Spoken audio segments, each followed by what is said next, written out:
everybody, welcome back to the channel and more Birthright here as we continue on with the Kanasi realms. Today we're taking a look at an interesting one called Mesire, also the Direwood here, which we'll get to in just a little bit at the end of the entry here. So it's considered neutral good and it's recommended. It is one of the smallest realms out there, as you can see. Two provinces, really, although one decently settled, one very well settled at level 5 there. You can see the law is a little bit split, as are the temples.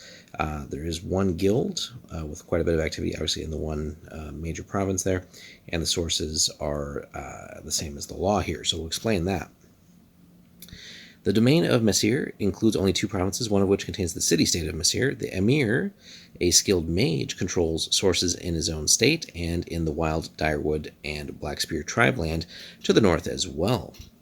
So the Emir maintains a stronghold on Mesire itself, but agents loyal to the Red King of Adaba in Aftain across the Zengi always work to weaken his rule. The folk of Namal remain very loyal to their Emir, since royal soldiers frequently defend them from humanoid raids. The temples, as home to the great citadel of the Temple of the Ancients, Mesire endorses the widespread worship of the sea goddess Nasri under the guidance of matriarch Jasmina El Mesire. Level 7 priestess here, neutral good, small bloodline. The fiery Dawn of Avani, popular in Jafra to the east, has a smaller following, which we saw there, so the 4-1 split up above. The powerful Zengi Merchant Guild centers its operations in the city-state of Mesire, under the leadership of Aswan bin Serhuf. It's actually a neutral good thief, level 5, and a small bloodline as well. It completely dominates the area's trade. And then, as noted above, the Emir controls the state's magic. So it's nice when you have a domain ruler, if you wanted to play that character that has, multiple things going on, essentially. Multiple types of holdings. So for such a small realm, you're actually starting off with a decent set of regency, right? 26 generated and 40 accumulated. So you have the ability to enact a lot of the things that you will probably want to be doing. Now the treasury, though, is where it gets really rough, though. But thankfully you don't have a huge realm as far as upkeep goes at the same time. Now it's been depleted to a mere 4 gold bars by the state's army. Typically the realm generates 8 per turn, obviously limited by the size of the domain and where and what can be taxed. The Emir frequently uses his sorcery or personal wealth to maintain the state's armed forces. It's not that big of an army, but it does have a solid navy considering how small it is too. So you got 2 units of Kanasi archers and 1 medium cavalry, so certainly could do with expanding and getting some just regular infantry as well. The Navy, though, is pretty solid. 2 Zebeks and 3 Duras, so that's also where a lot of that cost is going. But yeah, that's one of the first things you'll probably want to fix is gaining some more revenue, right? But then if and when it's possible, you would probably want to raise up the army a little bit and then seeing if there's any other provinces that make sense to acquire just to spread out a little bit and gain hopefully some more resources over time and more income. Into that, realm spells can certainly make up for lack of troops and stuff as well. The wizard Yusuf ibn Regil El Mesire, level 8 wizard, chaotic good, solid bloodline there, rules Mesire as his family has since the city-state's founding. The ancient Prince Faroud El Mesire was one of the heroes of Deismar, in fact. The tall, thin regent has a hatchet-like face and a piercing gaze. The old man rarely smiles and has never been known to laugh. He lost his beloved wife Izelda to a cult's assassin 9 years ago, and has dedicated himself to a secret war against the Brotherhood of Ket ever since, which is cool that kind of just gets name dropped there, but that's something certainly the DM can play up, and maybe some other cults and stuff as well across the region. Lieutenants, he leaves much routine government business to his Secretary of Police, Karida bint Daila, level 4 thief. She's lawful neutral, which is interesting that she's neutral, but well, I guess you wouldn't have to be good necessarily to be in charge of that apparatus there. So lawful is the key part there. This young, attractive woman projects a brisk and efficient manner. El Mesire originally appointed her as a political favorite to the Ajazada family, but her keen intelligence and ability have made her indispensable, in fact. The Emir also places a great deal of trust in his nephew, Aden El Mesire, level 5 fighter, small bloodline, but also lawful good, and he's the high captain of the army. He spends a great deal of his time in the field with his troops defending the borders against the evil humanoids who threaten the city. And again, that's one where you certainly want to lean on him. And if maybe there's a party, right? Maybe one of the other players at the table is taking on some of these roles here with these lieutenants. So that'd be one certainly to cultivate that and just increase his skill as a fighter to help make the army that much more formidable. But again, the army could do with some expansion as resources allow. Other important NPCs, recently a huge blonde freebooter named Olaf Sturvikson, level 7 fighter, chaotic neutral, again, tiny bloodline, showed up in Mesire to find adventure. Trouble seems to follow the Northman everywhere he goes. Since arriving, he's gotten himself involved in 5 brawls, 2 duels, a burglary, and a small riot. This simple fellow, in search of glory and fortune, doesn't know that the amulet he carries as his lucky charm is a magical item the Serpent has ordered his agents to recover at any cost. Oof. So that adds some intrigue there, certainly. Agents of the Serpent, perhaps, in the domain. So fun potential quests there. And that could be something that draws party members, once they're at a decent level, into investigating that somehow and maybe getting tied up with the Serpent. Now, the land itself is a green and fair country, boasts plentiful rainfall in winter and spring and sunshine year-round. Locals plant the plains surrounding the city with cane, rice, and orchards. It's a sad comment on the state of affairs in Cerelia that these friendly and hospitable people are coming to value a sword more than song, and the Emir's troops vigorously patrol the countryside even in sight of the walls.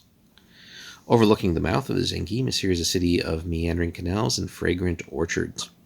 Its walls seem old and in need of repair. The strongest fortress in the land is the Zeta el Bair, the White Rock, which sits on an island in the Zengi.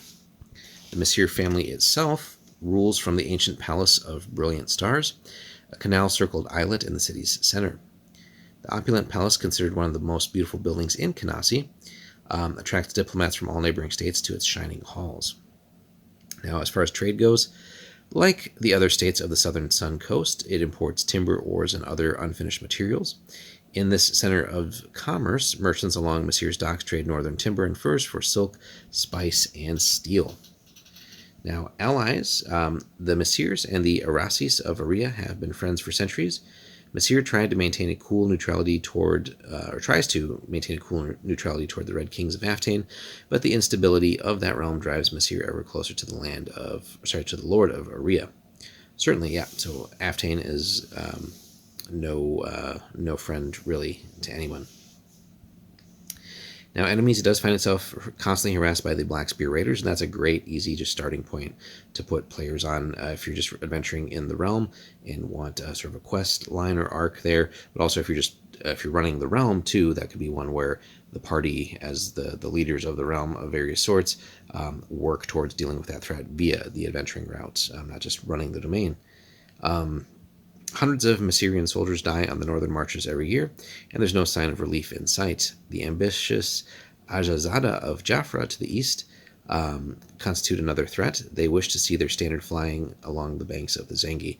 So again, you have some enemies there to deal with, but again, easy enough, I'd say, to start with the Black Spears and just get some sort of good old hack and slash going for the players there as they level up, and maybe that leads into other things as well. So plenty of opportunity there for great adventuring here in this tiny realm. Finally, northeast of Mesire lies the wild forest known as the Direwood, a place of lurking evil and quick death. It's had a bad name since the elves ruled Cerelia, but in the last century its reputation has just grown worse. Some speculate that the wizard of fallen Jira summoned a fiend to fight off the Joffrin armies invading his home some 100 years past, then lost control of the creature. After slaying its master, it stormed the wood and made its lair there, bending the trolls and fell woodland creatures to its will. In any case, today all know that some malign entity rules the Direwood. And again, nice that that's left vague. So again, fertile ground for the DM to come up with whatever they want there, but also should the players want to test themselves in some higher level adversaries there, that could be a fun way to throw some just all kinds of weird and wild monsters there. But, you know, if that wizard really was slain by something of his own creation or summoning, surely he had, at that level to be able to do that, surely he had some loot, right? Some treasure and other interesting things that could be found there. So that could be a fun little separate quest line as well. But, you know, it could be anything, right? And what if it would be some sort of like weird unknown Anshe or something like that? Who knows? Right? There's fertile grounds there with that little extra blurb that the DM could have some fun with. So all in all, for such a tiny realm, it's a great one to pick to run a realm as far as that goes, easy enough in some ways to get started because there's not a lot to manage in that sense. Not really much in the way of internal frictions. A lot of little interesting plot hooks that could be had there, but certainly plenty of enemies there. And again, just an economy that needs a little bit of a shot in the arm. Your armies that you have are like basically just there to just enough to really not succumb to any of the outside enemies, but that would want to be increased. But at the same time, we got to figure out a way to gain more here as far as the economy goes, and certainly as far as what they were mentioning here too with the opulence of the palace. I'm sure that's probably one of the bigger factors too that would need to be addressed as far as like where all the domain's wealth is going. So as far as those rules go, and like the level of diplomacy and opulence you want to have for your court, that's probably a big cost sink at the time too. So again, fixing the economy or getting something going there, and then eventually maybe finding some other territories to take on would be great. Maybe with your allies as well. Maybe Aftane just needs to be dealt with first, since you have a good solid ally there, and then who knows what can be done. So lots and lots to adventure on here as well. So even if you just want to have a party adventure here, there's so many different ways we could take this. And maybe you do get sucked up into some of the major plot points of the realm, and maybe come to serve the realm as well. Plenty of opportunity here, and again, you have that wild. Sounds like like a Rurik adventurer down here too. So who knows what all's his backstory. So lots and lots to deal with, and again that could, as mentioned, get you tied up with dealing with the serpent as well. So lots and lots to go on. Let us know in the comments, guys, if you've adventured in and around Mesire and if you've used that. Again, let us know everything there in the comments. Like and subscribe. If you want to support the channel as well, check us out on our Patreon. A lot of great tiers there, and all that goes back into more Birthright and other D&D content. So thanks for watching. We'll see you in the next one.